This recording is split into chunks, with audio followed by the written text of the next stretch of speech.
steering wheel po tayo. So, dito po sa pang beginner, maraming nalilito o nag-e-X ang kamay. So, hawakan niyo po manabela. Di ba? Bilog po yung ating manabela. So, para makuha niyo po agad, 10-10 position, 10 o'clock o 2. O 10-10 position, 10 o'clock, 10 minutes. Okay pa. Yung ating kamay, hindi po nakaikom. Hawak po dito. Yan. Baba niyo po ng konti. Konti pa. Yan. Baba pa. Baba pa ng konti. Ano ba? Pababa. Yan. Okay lang po yung na 10-10 position. Pwedeng 9 at 3. 9 at 3. Oh. Pwede rin po yun. Pero doon tayo sa 10-10 position. Taas pa ng 9 at 3. Okay pa. Kaya 10-10 position. Okay pa. Tanggalin niyo po kamay niyo. 10-10 position. Tanggal po yung kamay. 10-10 position. 10-10. Nalilito kayo. Ano pong oras na pag nandito? Anong oras po? Anong oras yung nandito? 12. 12. Nasaan po ang 10-10? Yan, dito pa rin. Dito pa rin. Akala ko bullying. Nililito ko lang po kayo ha, para maintindihan ninyo.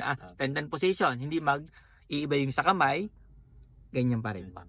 Okay pa, straight nyo po ulit. Kasi ang iniisip ng estudyante ay hinahanap yung position. Pero yung hahanapin yung 10-10 position. 10-10 position. Okay, so turuan ko kayo yung pag-ikot ng ating manobela. May tatlong paraan ng pag-ikot. Hand over hand, one hand at hand to hand. So sa mga beginners, mas okay po yung hand over hand. So try nga muna nating i-full turn ng left. Sagad nyo papuntang left. Mabilis. Sige, bilisan nyo po. Ikot pa, mabilis. Okay, 10-10 position. Lagi. Okay, so sagad naman pa kanan. Sagad naman pa kanan. Mabilis. Sige pa, ikot pa. Yan. So, yung ikot po natin, yun po yung hand over hand. Yung inyong ikot na ginagawa ninyo. Kuha ng kaliwa, kanan, kaliwa. So, taas kinuha. So, ito po yung nakasagad sa kanan. Ang ating gulong ay nakapaling sa kanan. So, ibabalik natin ng straight. So, kapag tayo magbabalik ng straight, bibilang po tayo ng 2 beses. Ito malaking butas na to, pag tumaas, 1 beses ang ikot. Ilan po yung sinabi ko? 2. 2. So, magbilang po tayo. Ikot. 1. 2. Oops. Straight na po yung gulong natin. Nagets niyo pa? So, yun po yung ating pagbalik ng ating manobela. Garni pa yung position. Yes po, nakaganyan lang po. Kasi yan po yung tutuwid naman po yan kapag natakbo na siya. So, full turn nyo ng left. Sagad papuntang left.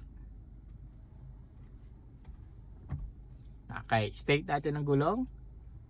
1. 2. So, wag nyo po ipapasok yung kamay dito. Yan po, mahirap po yan. At yung sabi nag-e-X. Sa labas na lang po. Ang mga jeep pinapasok kasi matitigas yung, lalo na pag hindi mga power steering. Power steering nila. So, ibig sabihin, matigas yung kamay. So, ganitong ginagawa nila. So, dito lang sa mga private naman o mga nalabas na ngayon, sa ibabaw na kasi napakalambot ang ating manobela. Okay pa, 1 turn left. Isang ikot lang sa left. Ikot. Sige pa. Okay, isang ikot lang yan. Ilan po pabalik? Isa lang din. So, balik natin. Yan, 10-10 position. Signal po ng right. Up. Signal ng right. Up. Yan. Pag nag-signal kayo ng right or left, tingin kayo saan kayo nag-signal. So, titingin kayo dito sa isang right na side mirror. Okay, 1 turn right. Ups. Ilan pa balik? Isa lang din. Yan. Automatic na balik ang signal kapag binabalik ang manobela. Pero kapag mga change ng lane, overtake, tayo po magbabalik. Ay pa, full turn left. Full turn. Sagad. Walang bilang-bilang po yun. Basta't napakilig ang full turn, sagad nyo lang. 10-10 position, kung once na nag-stack. Then, straight ang gulong. 1, 2. Blinker, double click. Okay, pass. Full turn ng right. Up, ang kamay. Yan. Then, i-relax mo kamay. Straight ang gulong. 1, 2. Okay pa. Yung pag-ikot pa, relax lang po. Ulit natin. Full turn left. Doon po tingin sa malayo. Full turn left.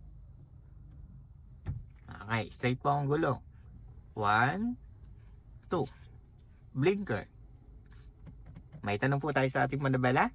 So, ganyan po, yan lang po ang mga command ko po sa inyo. Okay pa.